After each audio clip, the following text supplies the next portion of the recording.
What's good, all my Falcon faithful? Falcon faithful, stand up. Welcome back to the show that's cool and fly to A1 Forever Sports. It's Chris Tipmore here, man. And I didn't get a chance to get on yesterday with my bros to talk some Falcons. I had some school work to knock out. You know how life be lifing. But I got a little time and I had a few things that I wanted to consider, that I wanted to run past my Falcon faithful. And hopefully you guys feel me. And if you don't, I mean, that's fine too. But either way it go, let's have a conversation about it. Shout out to the Atlanta Falcons for picking up the fifth-year option for tight end Kyle Pitts. Now, you want to talk about easy work? That was easy to do. You got to have him there. We've already cleared space for him. Michael Pruitt's out of here. Jonnu Smith out of here. We picking up guys who are more so like blocking tight ends just for Kyle Pitts, man, so we can be able to free up some room for him to work on the field. And I know that we also are signing some undrafted free agents. I'm waiting for that period to actually be over so I can really get a good look at everybody that we have and see who can possibly be a sleeper to make the team, who can possibly beat out somebody for another job. It is what it is. We'll get to that once everything gets pretty much finalized and we see who's going to OTAs. So look out for that as well. But again, you got the fifth-year option. Now you have this year and next year to deal with Mr. Pitts and also see what you want to pay him and when you want to pay him. Because you're going to pay him, right? Got to. Looking forward to see what Kyle Pitts will bring the Atlanta Falcons this coming season. Can't wait for it. I believe he can't wait for it as well. I think he's ready to show us what he can provide for the Atlanta Falcons, this Falcon organization, moving forward. So number one on things to consider. Now, it's a whole lot of hoopla, a whole lot of BS being said. Everyone has their opinion. Oh, the Falcons took Michael Penix. And I'm not going to lie to you. I mean, you can see it out there. It's evidence. I was shocked. Other guys who were on our draft party, they were shocked. Some people were happy. Some people were sad. At the end of the day, initially, I was shocked. I could not believe that the Atlanta Falcons really took a quarterback at 8. With all that defense around, with all that offensive talent around, they really went with a quarterback at 8. Once I got over that and my wheels start turning again, I immediately understood what was going on. Let me take you guys back down memory lane. Okay, 2021, Matt Ryan, the quarterback. Kyle Pitts, the 4th overall pick. Falcon fans, we should have drafted a quarterback, or we should have got some defense. Falcons went 7-10. Okay. Moving on, 2022. Marcus Mariota and Desmond Ridder at quarterback. Drake London, 8th overall pick. Falcon fans, we could have gotten a different receiver or defense. And when I say Falcon fans, I'm not excluded, because some of these things I was saying as well. Yeah, I'm included in this too. Falcons, they go 7-10. We're going to move on to the next year with Desmond Ridder and Taylor Heineke at quarterback. Bijan Robinson, the 8th overall pick. Falcon fans, we should have went defense. Why did we go pick up a running back? We got Tyler Algiers in the 5th round, who had 1,000 yards in his rookie season. Why did we do that? Falcons, again, go 7-10. Now, the major thing was a lack of quarterback play.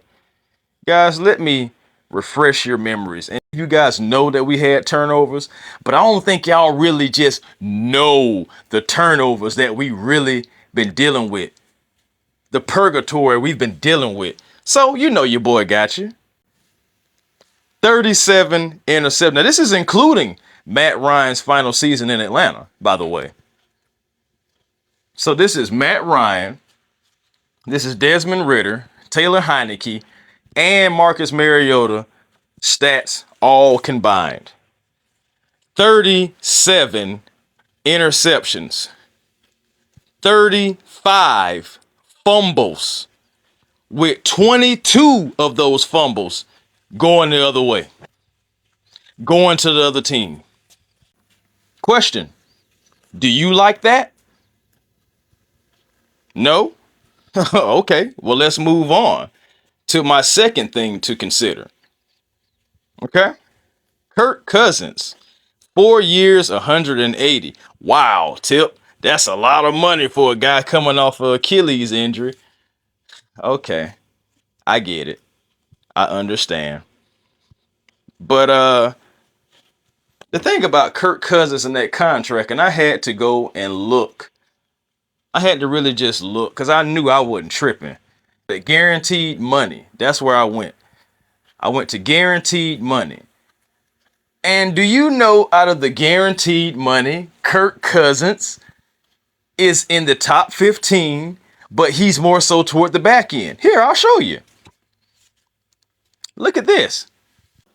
Hopefully everyone can see this clearly, as Kirk Cousins is right there by Derek Carr, who plays like this guy plays like he's had an Achilles injury or played like he's coming off of an injury, but he has $100 million guaranteed.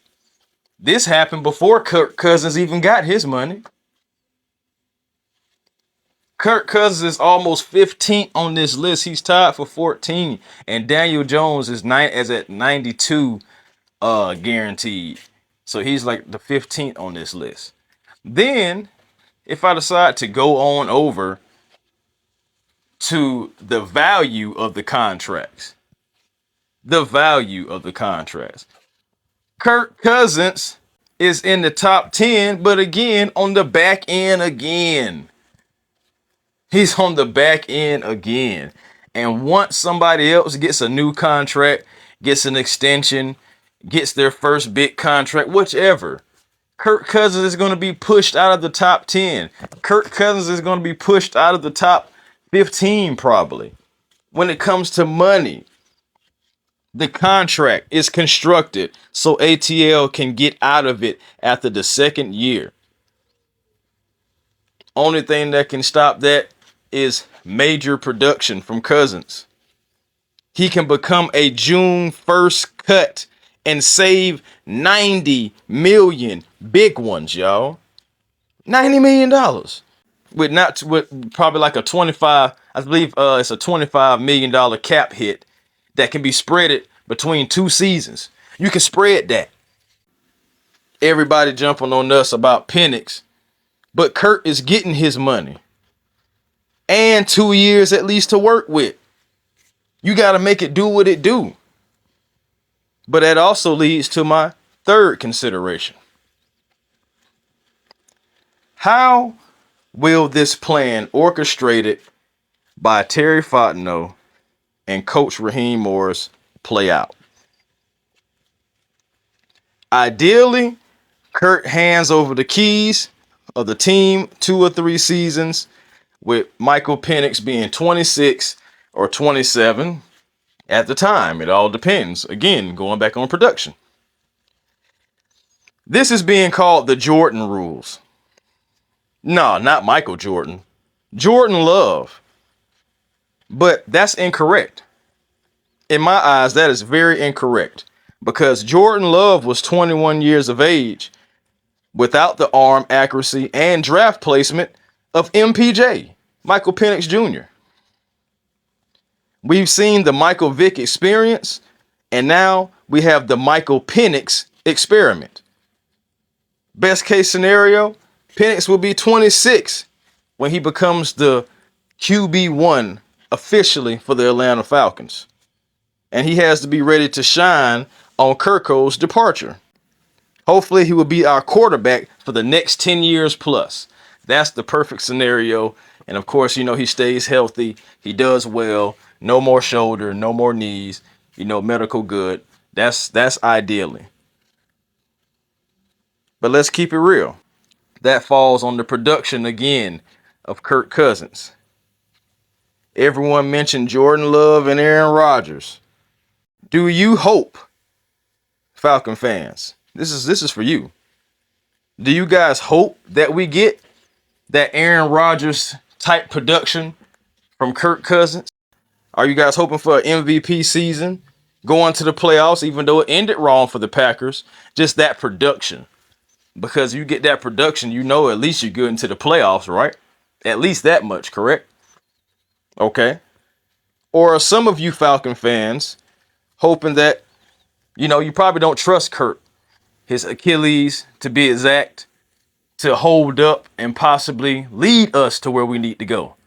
There's a possibility of that, especially due to Michael Penix age and Kirk Cousins age. Because Cousins will be like 38, 39. Penix will be like 26, 27. And it's like, okay, when are we going to see the future? Because he's damn near 30. Like, what if Kirk Cousins can't stay healthy? And then we have to push Michael Penix out there sooner than planned. I will say this about it. At least you made the pick to have a plan in place. I would rather have a plan in place than not to have a plan in place like we did after Matt Ryan. We tried to go get Deshaun Watson. That didn't work. Then we had to settle for Marcus Mariota. But this go around, folks say, I don't even want to bring up the Lamar Jackson thing because that's just stupid. So let's not, okay? Then you move on. You got Desmond Ridder. Rushed him out there. Didn't have quarterback competition. Didn't really do the best by Dez. But Dez also didn't do the best by himself or the team. Now you draft the quarterback of the future. Somebody who has such high upside. But I think even though Penix is a great processor of the field and a great passer, I think it would do him some good. Be behind Kirk for a second. I don't want to rush him out there. I don't want to run him out there. I don't want to. I don't want to have to. The Falcons went from quarterback purgatory to having one of the best quarterback rooms on paper because you got Penix, you got Kirk Cousins, and it's still a Taylor Heineke around. So regardless, the Falcons wanted to make sure that one of the most important positions on the field is covered. Everything is a hope. Everything is a prayer. Nothing is guaranteed out here, y'all. But this plan better work. This plan has to work. This plan right here has people's names and jobs and certifications tied to it. It can't slip up. It can't have any slip ups or it's going to be pink slips popping up in a few seasons. And we'll be right here for whoever it is to wish them well. So this has to work. Fourth thing to consider. We have a quarterback of the future, like I've been saying. We added to the line. So we're going after the quarterback, y'all. We're going to be rushing the quarterback, trying to get him on the ground as much as we possibly can. Arroyo, Trice, Brandon Dorless, who me and my brother Berto has been on. Shout out to my brother Berto. I know he made a couple of videos behind Brandon Dorless. And me and him have been on Brandon Dorless really since the beginning. I know I jumped on Brandon Dorless probably like beginning of March. But Berto, he been on Dorless since February. Either way it go, it was both a player that we felt like we had to have. And we got him. Brandon Dorless is a Falcon. And I'm very, very excited about that. I think the kid is going to be a stud for the Falcons. And I seen the tape. I seen some of his attributes. I loved it.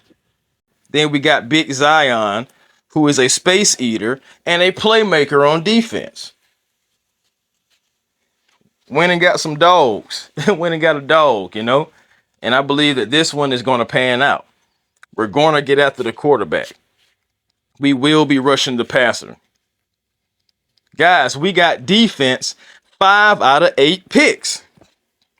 You got a quarterback, you got a wide receiver, you got a running back. The rest was defense. The rest was defense. That's why I said back on draft night, we have to wait and see what the rest of the draft looks like. Now, I do believe that that rut roll, that's what I be calling them, but Aurora, I really believe that he was a reach. I did not want to have to lose a draft pick for it. Not the 79th. Not a pick in the top 150. So hopefully he pans out, because I do see that his numbers year after year, you know what I'm saying, are they did go up. They did go up. And one thing that was consistent, or like 2-3 seasons, he had at least 8 tackles for loss. Yes, please. Yes, please. You know, at least 5.5 sacks his last season. And this guy didn't even start playing football until his junior year of high school. So he's more like a project because he hasn't been playing his whole life type thing. They got JD from Notre Dame, who is from Alpharetta, Georgia. He's going to probably benefit from being behind this beefed up line.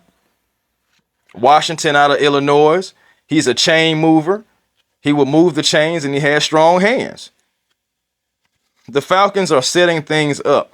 They said they didn't get a corner because they didn't want to feel like they was reaching. And I understand that. But you know Terry. You know undrafted free agent / CFL Terry. So we'll just have to wait and see what they do. And it brings me to my last and final thing to consider. This one may be a little controversial. We'll see. Y'all let me know. Kirk Cousins has his money. He doesn't have to look over his shoulder. And it's not his responsibility to tutor, to mentor, to teach Michael Penix Jr. Does Kirk Cousins have that MVP DNA in him? Last year, before he got injured, he was one of the top quarterbacks in the league for sure. The numbers say it.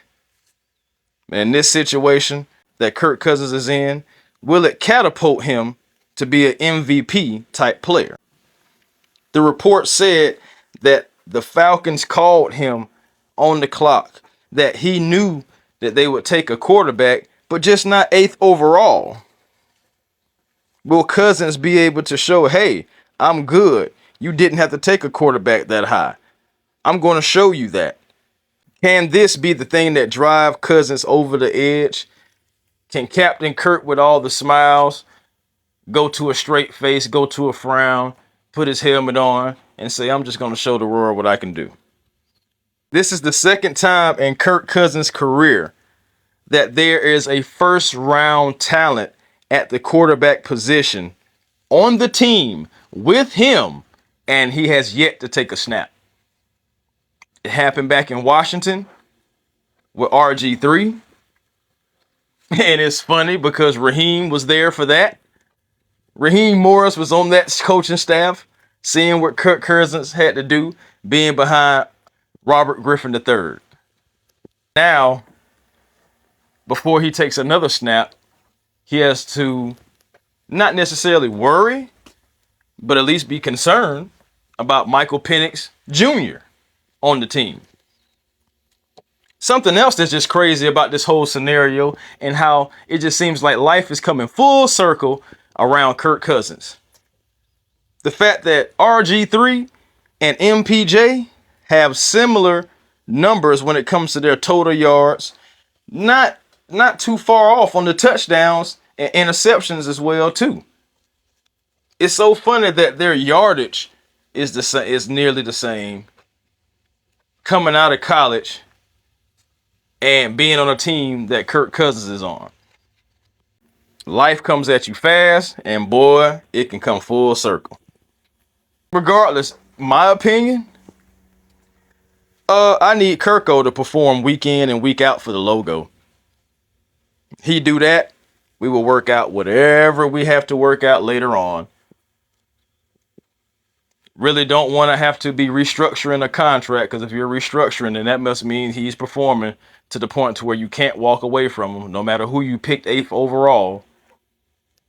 And that's why the plan has to work. Because I'm ready to win. And I know all my Falcon fans, for damn sure, is ready to win. But guys, those are my 5 things to consider. Again, shout out to the Falcons for picking up Kyle Pitts, 5th-year option. And shout out to each and every last one of you guys. Mother's Day. Doing a Mother's Day giveaway. A1 Forever Sports is our first year doing this. The flyer right now. And you can go to that. Email me at a1foreversports@gmail.com. Make sure you retweet or share this. Make sure you're subscribed or following the page, the channel, the brand, A1 Forever Sports. And that's how you enter. Retweet, share, subscribe, follow, and just send your name and your handle name to a1foreversports@gmail.com, and that will enter you into the Mother's Day giveaway. Until next time, find your peace today. Positive energy always creates elevation. Find your peace today and keep it, because you deserve that. Outside of that, be generational, because there's always time to be. Don't you settle for less, because you can always have more with the vision. And make sure you come on back now. Come on back to the show that's cool and fly too. And that will be A1 Forever Sports with your host, Chris Tip Moore. Until next time, guys, peace and blessings to you. And you already know, I will holler.